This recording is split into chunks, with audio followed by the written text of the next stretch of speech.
Hi there, and welcome back to another edition of ScaleUp Radio, the podcast inspired by the entrepreneurial scale-up system and designed to make navigating our scale-up journeys that little bit easier by learning from each other's experiences. I'm Granger Forson, and this week on the show, I'm joined by Clare Gallie, CEO of Lewis-Manning Hospice Care. Clare's story is one of transformation, compassion, and leadership. From revitalising hospice care services to embedding a culture of kindness and innovation, Clare's journey at Lewis-Manning Hospice Care exemplifies the power of purpose-driven leadership. Make sure you don't miss any future inspirational episodes by subscribing to ScaleUp Radio wherever you like to listen to your podcasts. You can also nominate a guest for ScaleUp Radio if you know someone with an interesting scale-up journey. You can find out how to do this in the show notes. So let's go over and dive into the inspiring journey of transformation, community impact, and leadership through kindness with Clare Gallie. Hello, Clare Gallie. Welcome to ScaleUp Radio. Please introduce yourself to our audience. Well, thank you, Granger. As you said, my name is Clare Gallie, and I'm the Chief Executive of a charity, an independent hospice called Lewis-Manning Hospice Care, which is based in Poole in Dorset. So give us an understanding, hospice care, a difficult point in people's life, but, it's a business. How long have you been going? How big are you? So Lewis-Manning Hospice Care was formed 32 years ago, and we turn over around about £3.4 million today each year. And we are here to help people at end of life and people with life-limiting illness, but also families and friends associated with the main patient for patients and people across East Dorset and Purbeck. And how long have you been in the role, Clare? Well, at the end of February 2024, I will have been in the role for 5 years. Excellent. So give us an understanding, end-of-life care, helping families. We all imagine that we know what that means, but what does it mean? What practically do you do for those moments in life? Well, I think the easiest way to summarise it would be a quote from a patient, actually, which I received, it's last year now, isn't it? But late last year, who said to one of our nurses, when we are born, we're wrapped up in a blanket and put in the safe hands of someone who will support us for the rest of our lives. What Lewis-Manning Hospice Care has done for me, now that I've reached the end of my life, is wrap me up in a big warm blanket, support and care for me and my family at the end of my life journey. And for that, I will be forever eternally grateful, which actually is something that I thought was just beautiful. I mean, the reality of hospice care is people think hospices are a place where people go to die. And that could be further from the truth. Actually, our hospice doesn't have any inpatient unit. It has no beds. What we do is help people in their own homes, help people to stay out of hospital, help reduce the pressure on GPs, and allow people to have the best death that they can have at that point in their life. Also, what we do is look after people who have what we call life-limiting illness. So that may be through an illness called lymphedema, which affects patients who have cancer, or it may be supporting the family. So supporting the patient with our family support and bereavement services, but also supporting those around them, which includes children and young people. And I think one of the other sort of misnomers about hospices is that they're places which are for much older people. And of course, our patients range from 18 years old up to, however old they are on their diet, some in their 90s, but it's certainly not all about old age. The other thing I think is really important is there's a great deal of loneliness out there. And so for some people, when they're poorly, they may not have sons, daughters, nephews, nieces around them. And I think that warmth and the security of knowing that there are professionals like other hospices and like our hospice out there who are there to be able to listen, to be able to support, to be able to signpost, gives people a reassurance and allows them to take away the worry of so many things. So many, things as simple as who's going to look after my dog, or how am I going to, when I pass away, how am I going to plan my funeral? How am I going to plan my advanced care when it comes to the end of life?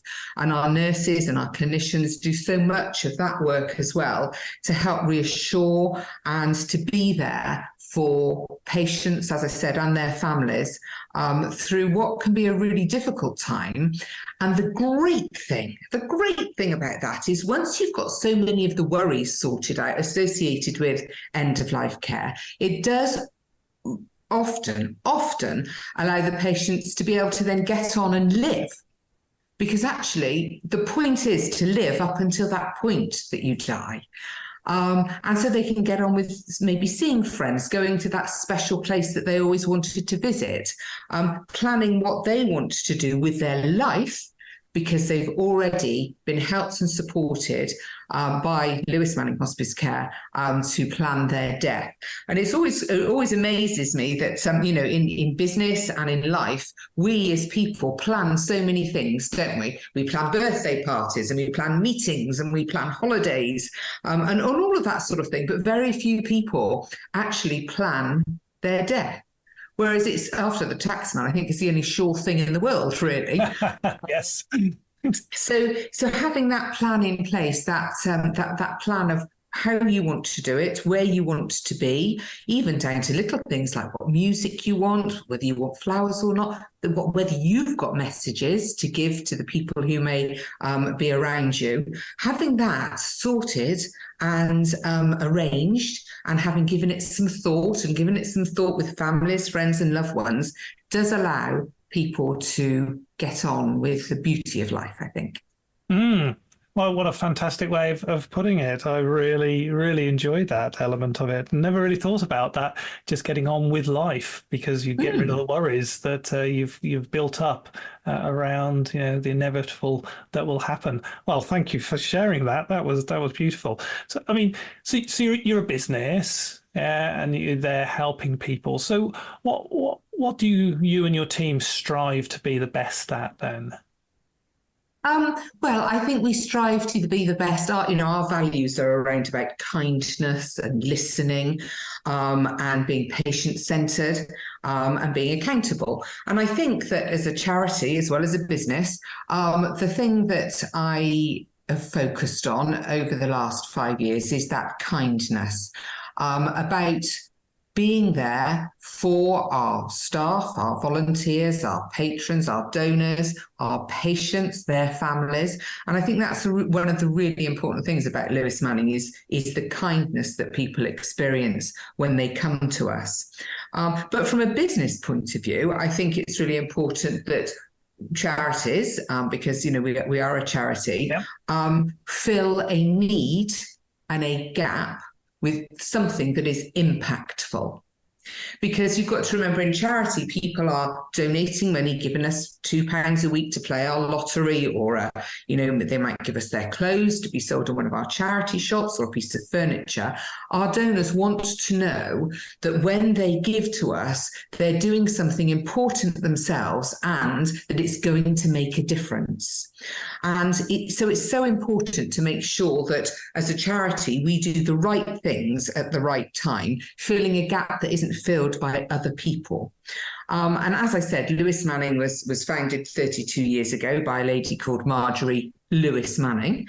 And she was a very philanthropic woman and had seen her husband die in difficult circumstances, and then decided that actually she wanted to do something about that for the local community. And at that time, it was a very pool-based charity. And so she gave over her house, her home, the ground floor, to become a day hospice, which is a very special and a very amazing thing to do. Yes. But sadly, Marjorie didn't actually live herself to see that happen. But her solicitor, who was part of local solicitors in Dorset called Lester Aldridge, her solicitor, actually, Tony Roberts, came and he supported her through setting up a charity. And he continued after her death to form Lewis-Manning. which was an amazing thing to do. And at the time, and over the last sort of 28 sort of years, Lewis-Manning had been running until the point that I joined, and was running a day hospice in Marjorie's old home. And doing some artwork and art and well-being work with patients, also delivering a lymphedema service for cancer patients, and had a small breathlessness clinic, and they did have a number of beds open. But what happened over a period of time was when I was asked to come and join the charity was in financial difficulty. Things hadn't gone well for them, and it was a difficult time.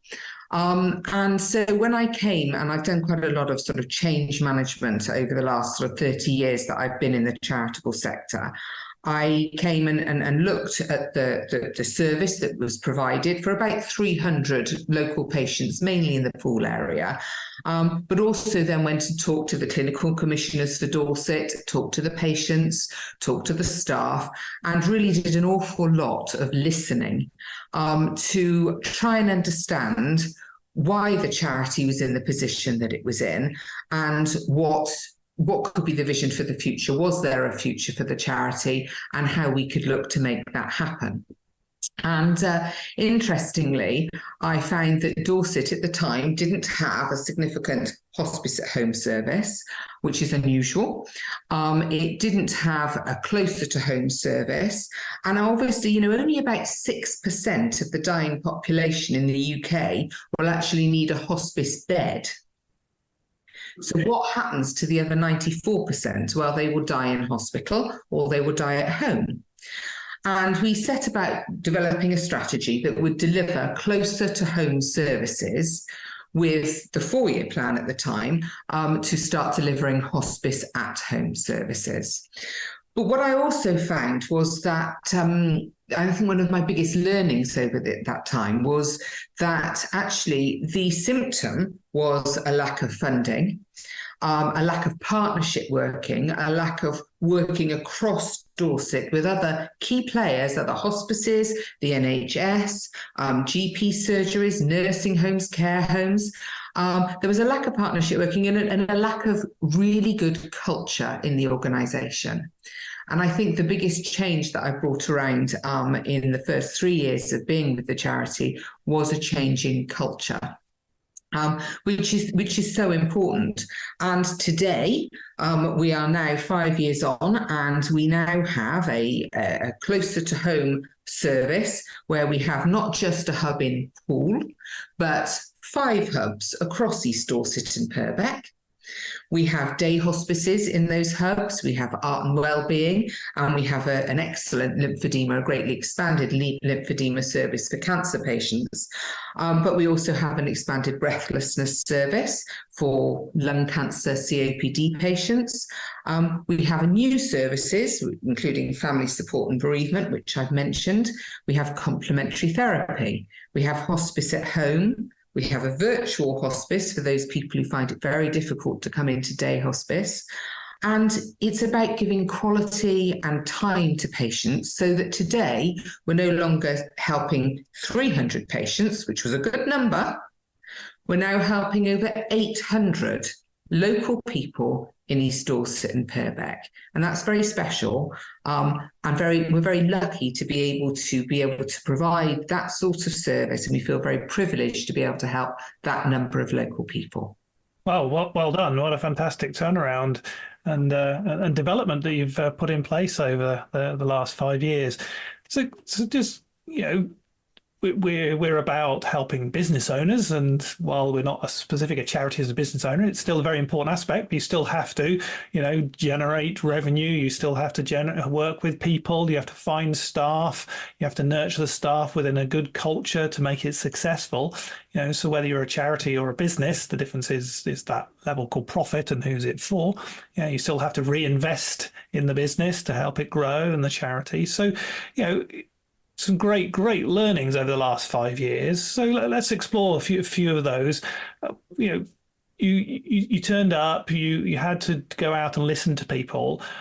How do you go about then deciding the key strategic things that you needed to do over the next coming years, and which ones first did you do that? What's your thinking and your structure? How did you involve people with that?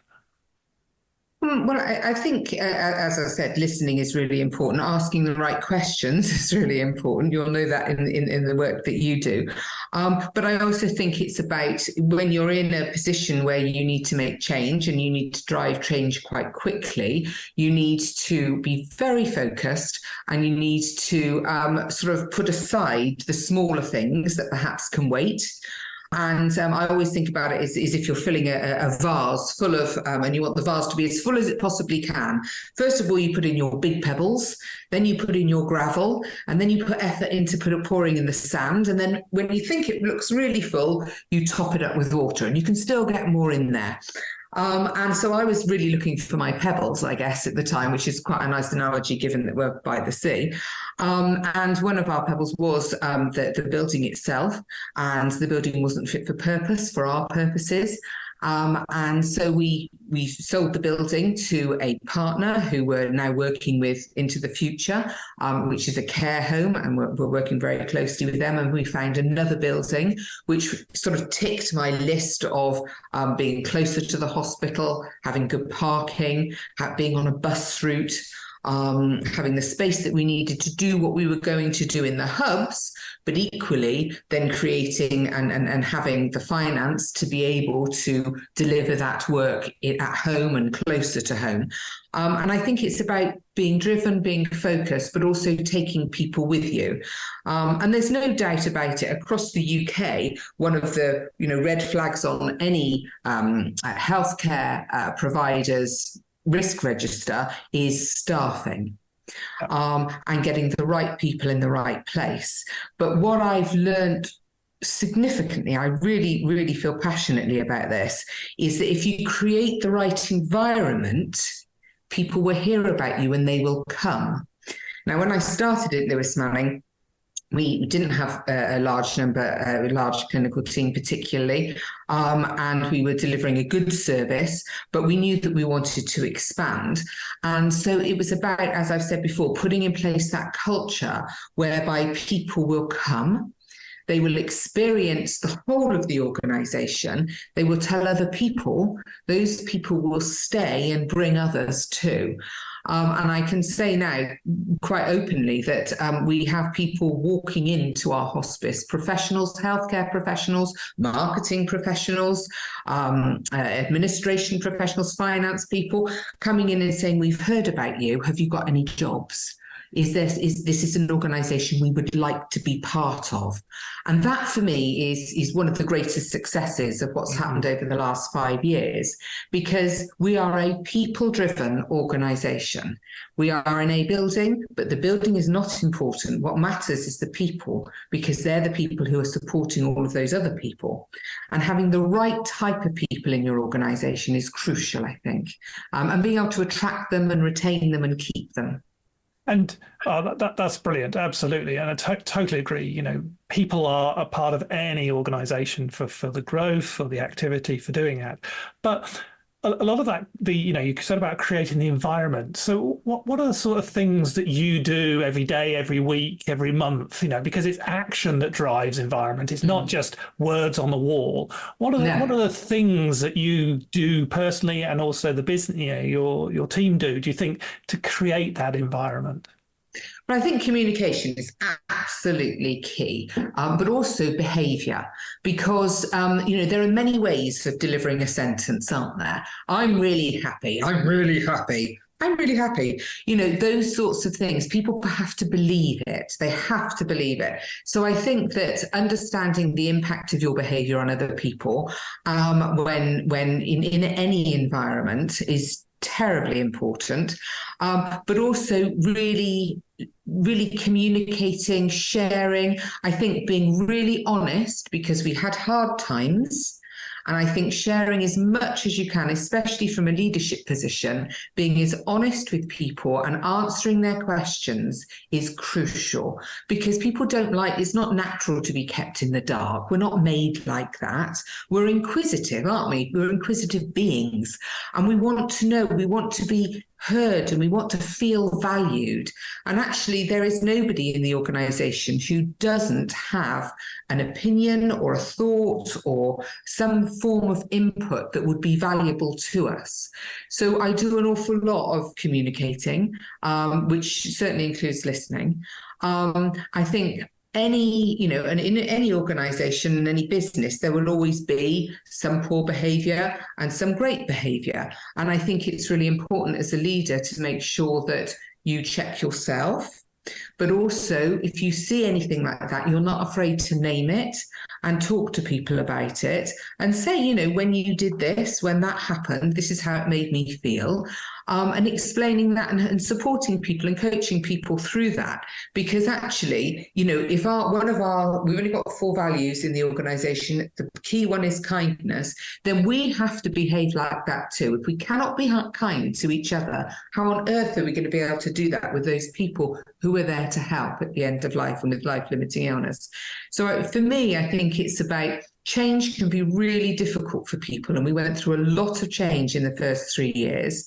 And of course, in that time as well, we had COVID, which changed things again. The hospitals wanted to clear their beds out. We were supporting. We had to change to a very different model with, copious amounts of PPE and different procedures and ways of working. But it's about communicating with people, listening to them. And of course, we have amazing volunteers in the charity and including them in that process as well, including our patrons and our donors.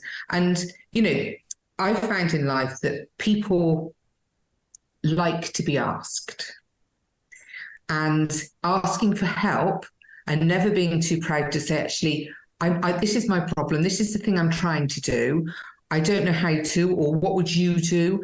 People like to give their opinions. So actually listening, not being afraid to ask for help and not being afraid to name things when they're not sitting quite right with you is massively important. No, that was a real another beautiful set of answers there. I mean, I love that, understanding the impact of your behavior, but I love that bit. Communication includes listening. I wonder how many people actually realize that communication is a two-way conversation. It isn't just me saying I communicating. It's actually understanding what's going on. So, so the business has, the charity's grown. You've got, significantly larger. You've got up to 800 local patients now.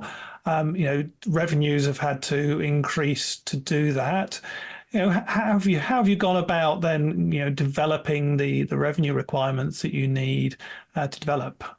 Well, having been in a place 5 years ago where we were in financial difficulty, it was really, really important to make sure that as a charity and as a hospice that is delivering such important care, we are sustainable.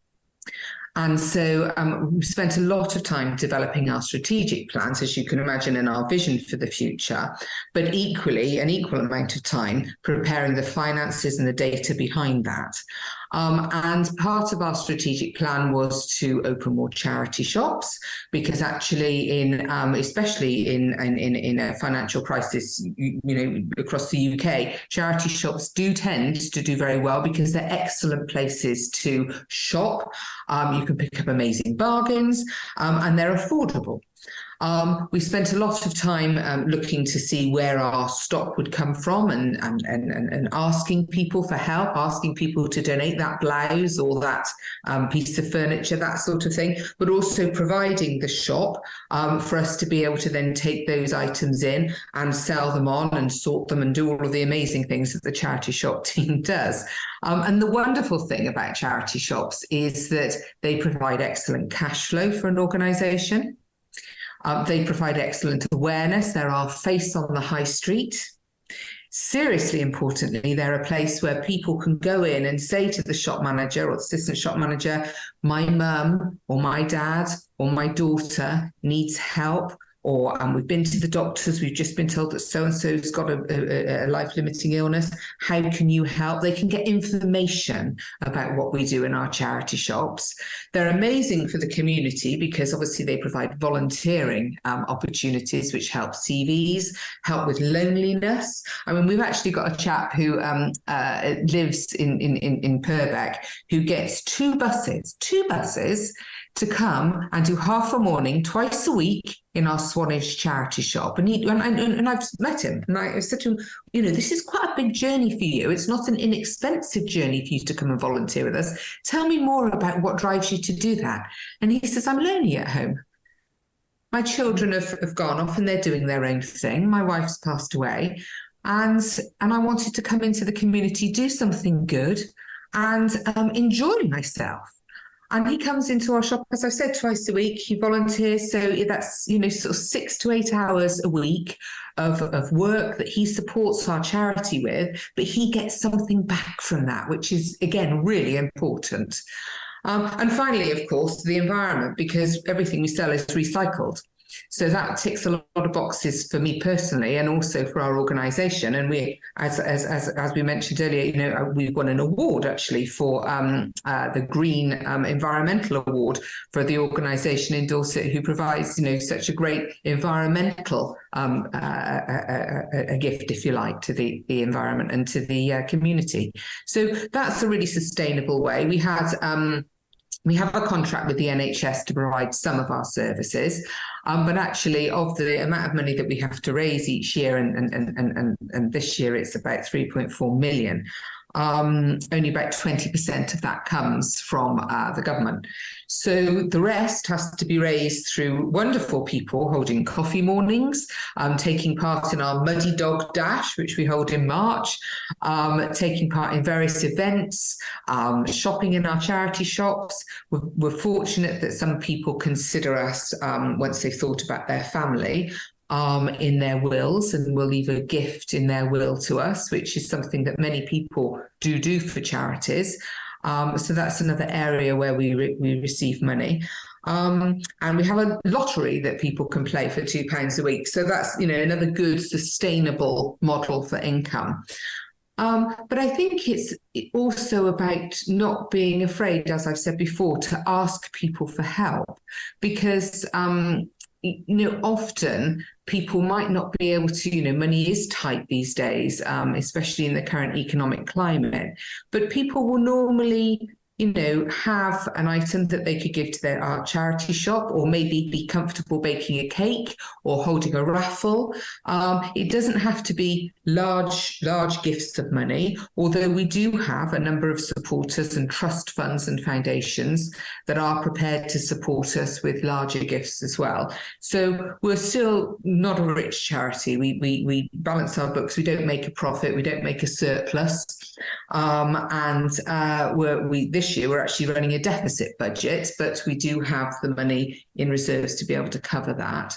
But it's about making sure we work on a 3-year plan. We're in the middle of budget cycle now, and we scrutinise it, and we do not spend a penny that we do not have to.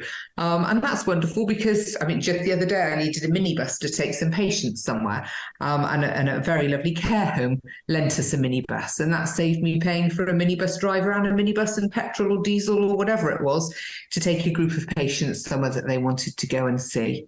So we look at the income and we scrutinise the expenditure, and that's how it should be in a charity. And it should be in any business. So I think you've just, yes. And that was going to be my next question about controlling management of cash, but you just described exactly what you should be doing.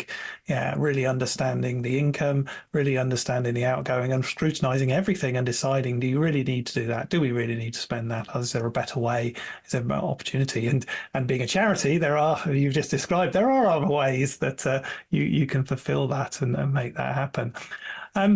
So,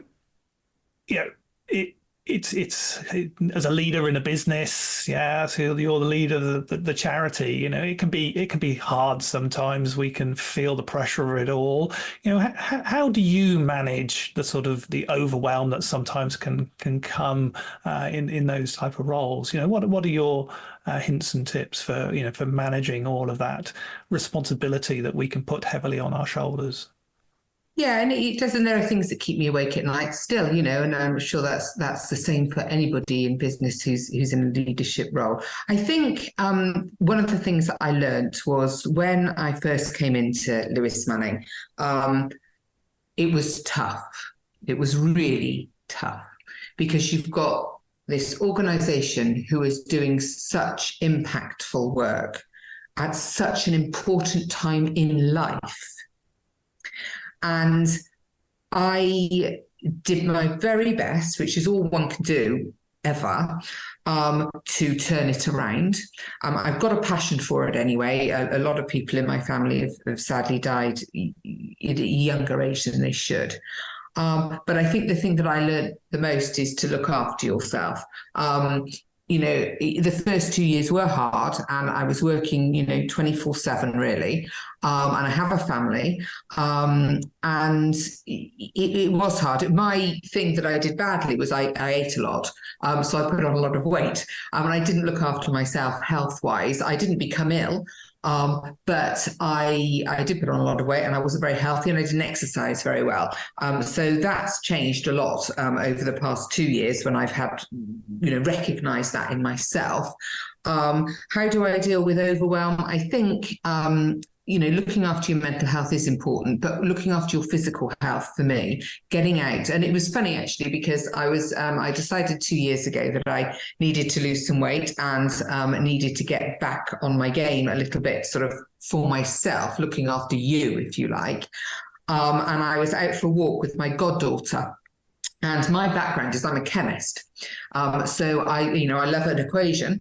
And she said to me, Claire, she said, it's a really simple equation. Move more, eat less.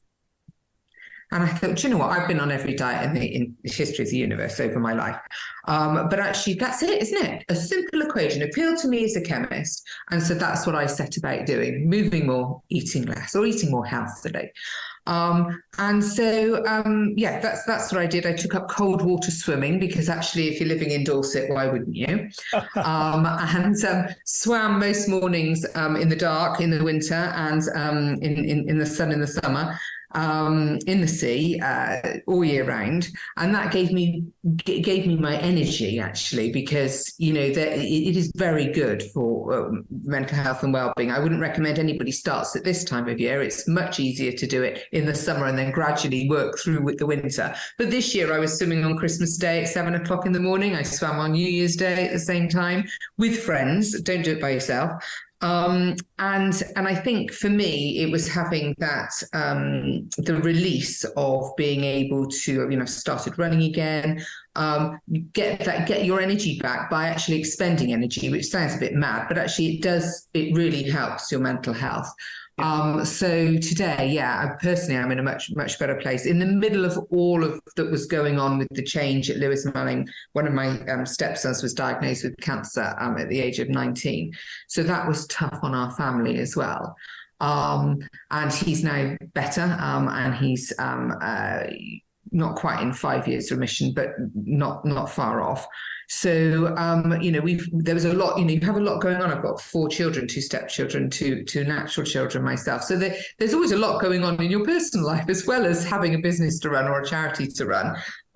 So it's a good question, but I think listening to your body and taking time to look after you was the thing that I didn't think about in the first 2 years, and getting that back now is been so important in terms of sustainability of me and the team going forward. Brilliant. Well, thank you for that. That's amazing share there. And I totally agree.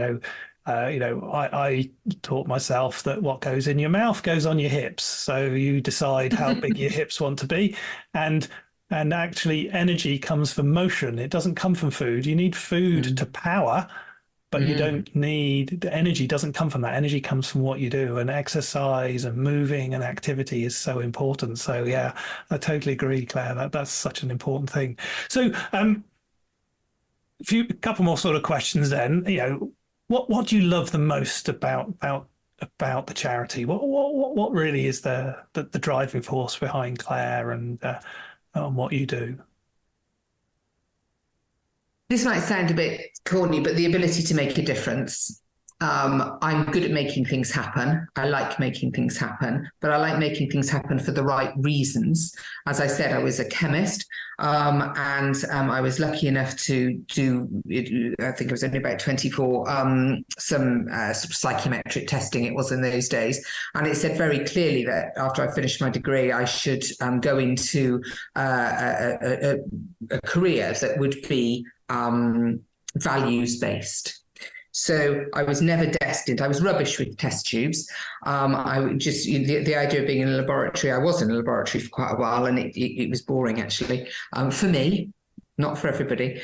But I think, yeah, just being with people, making things happen, and seeing those well, not even end results really, just seeing the difference that you can make. I mean, I told you about a patient of ours who her husband had sadly died of cancer 6 months earlier when she was diagnosed with cancer, and she was diagnosed as palliative, end of life. And she went into hospital and had some treatment for her cancer that gave her a spinal cord compression that meant that she was paralyzed from the neck down. And this particular patient, one of her daughters was pregnant with her first grandchild.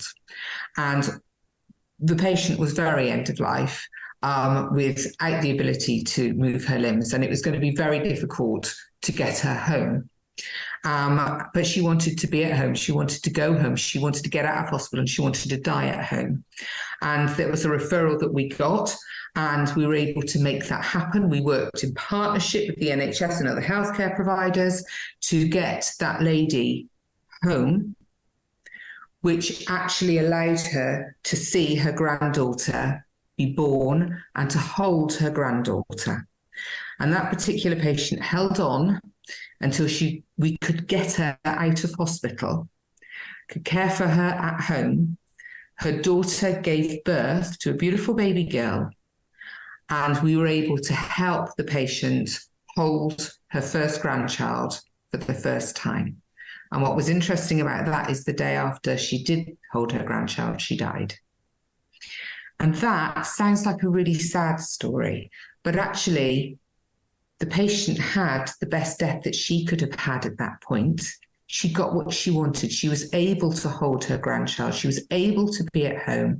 And it was Lewis-Manning Hospice Care nurses and clinicians greatly, but working in partnership with others, who allowed that to happen. So that's the most beautiful thing. I think that's just the most beautiful gift that, that's what drives me to try and keep the organisation running and supported, to be able to help those sorts of people. Yeah. Yeah, you talked about making a difference is what drives you, but it's making a difference so other people can have a difference, Yeah. I think that's beautiful. Thank you. Yeah. So 5 years' time, you've been there 5 years already. 5 years' time, we'll meet up. Maybe I'll come down to Poole and we'll have a coffee rather than do it over Zoom. And we're going to talk about the 5 years have just passed. Okay, so we're looking into the future now. What's happened both professionally and personally for you for the next 5 years to be successful when we're sitting having that coffee? Well, I would hope that, I would still be at Lewis-Manning and still leading the team there. I would hope that we had been working more in partnership with other hospices across the area, so that it's a seamless service for end-of-life and life-limited patients across Dorset. I would hope that maybe I might be a grandmother personally. That would be nice. 4 children, there's a possibility, isn't there? But I think the most important thing is that we're doing more of what we're doing now our hospice at home service has expanded, and also that the organisation is even more sustainable. We've got more of our charity shops up and running and opened, but also that we've managed to negotiate with the NHS to get a better percentage on our contract, because it is a worry. 20% of our income comes from that, which means that 80% of our income has to come from other sources, which involve our wonderful patrons and our very generous donors who give to us because they can see the impact that we make. So it would be good to work alongside the NHS more. I hope that we've reduced greatly the pressure on GPs through our services, and we've, as we do now, help patients and avoid the need for emergency hospital admissions, because they're there to work alongside the NHS, not instead of, not filling one of their gaps, but actually looking for the need and having an impact on patients. So 5 years' time, I believe I would still be there at Lewis-Manning, and hopefully, doing a good job. We've won a number of awards, as you know. I mentioned the environmental award, but we actually won an award a couple of years ago for the best place to work in Dorset. Oh, congratulations. How does that work? Who would have said a hospice is one of the best places to work? But that was very exciting. And then we were very, very fortunate not this year, actually, it's 2023, to win the Dorset Chamber ScaleUp Award, which ties in quite nicely with ScaleUp Radio, for the business or organisation who'd had the most impact, I guess, over the last 3 years. So more of that would be wonderful. But I think the most important thing is that, we're helping, as I've said, over 800 local patients across East Dorset and Purbeck. And the idea that in 5 years' time we might be able to, hopefully with support from donors, increase that. I'd love to get over 1,000. I'd love to get to 2,000, but who knows? The need is there. Well, we'll definitely reach out to them through this podcast and ask them to support. Well, Claire, what a fantastic conversation that we've had. And you've given us a real lovely masterclass in, while it's a charity, you are a business, and you've given us some beautiful thoughts here. You've talked about, the values that drive the business, your charity, and kindness being the key one, by building that environment that everybody can work in, and people want to come and join you as an organization. If you build it, they will come. But you do that through, not just talking about it, by doing it, by living it, and you gave us that statement that communication is about listening as much as it is about just talking, lots and lots of listening. But you also talked about, how you focus. You've got to focus on the finances. You've got to focus on the big things that need to change in the environment first. You need to focus on how you involve the people and listen to them, asking those questions. You've talked about building that sustainable income, but not by just doing it, by actually asking people to build that and grow. And you were honest around the requirements within your own physical health and how that's really important, and what drives you is that making a difference so other people can have a difference. And the other people that I'm talking about is that hospice care, that ability for people to have the death that they want in the home or the environment that they want. And I think that really comes from that wonderful opening statement you said, from one of your clients, which is that we're born wrapped in a warm blanket, and you allow them to have that warm blanket at the moment when they are most worried about what will happen next, and you take away that worry so people can get on with living those last elements of their life. And I thought that was a beautiful statement to finish on. So thank you so much for that. What we're going to do is finish off with a quick fire round, if I may. So what we say is, first question, if you go back to younger self, what advice would you give yourself? Be kind and laugh more and have fun. Also very true. Books. Any books that you recommend? Love Stephen Covey and The Speed of Trust. That's amazing. I like, Murder Mysteries and Dan Brown's personally. Yeah, Speed of Trust is a great book. Yes. Yeah. And, not just business books, any books to enrich your life. I think that's important. Podcasts. You listen to any podcasts? I listen to some podcasts. Yeah, I haven't got a particular favourite, but I think I do a bit of driving. So yeah, you're on the whole, try and listen when I'm in the car. And on your mobile phone, any apps that make a difference for you? Hello Fresh at the moment. Awesome. And my favourite question of all, who's had the most influence on you as a business leader? I'd say that was a gentleman who's sadly no longer with us, a guy called Professor Gordon McVie, who was my chief executive when I was at Cancer Research UK.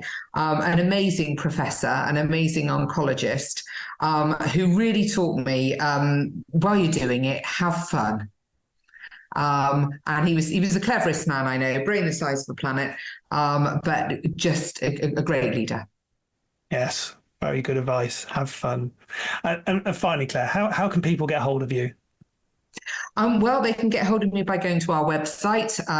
The web address is Lewis-Manning, MANNING, .org.uk, and there's a contact us page, and they can find on there our telephone number, our inquiries email, or fill in the form.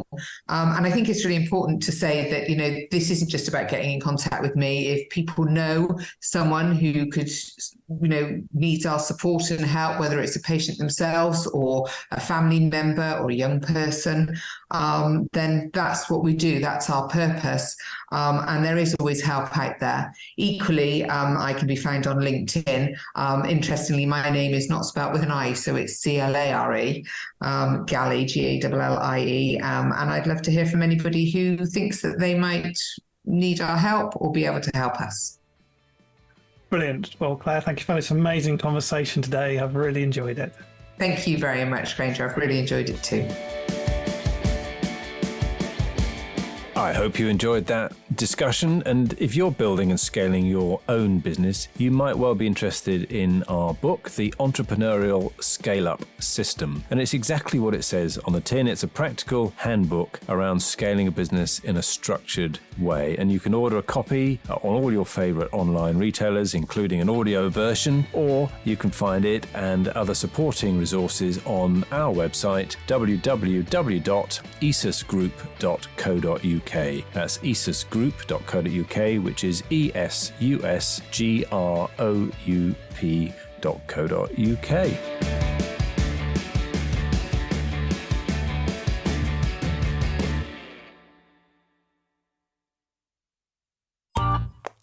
This has been a Monkey Pants Productions podcast.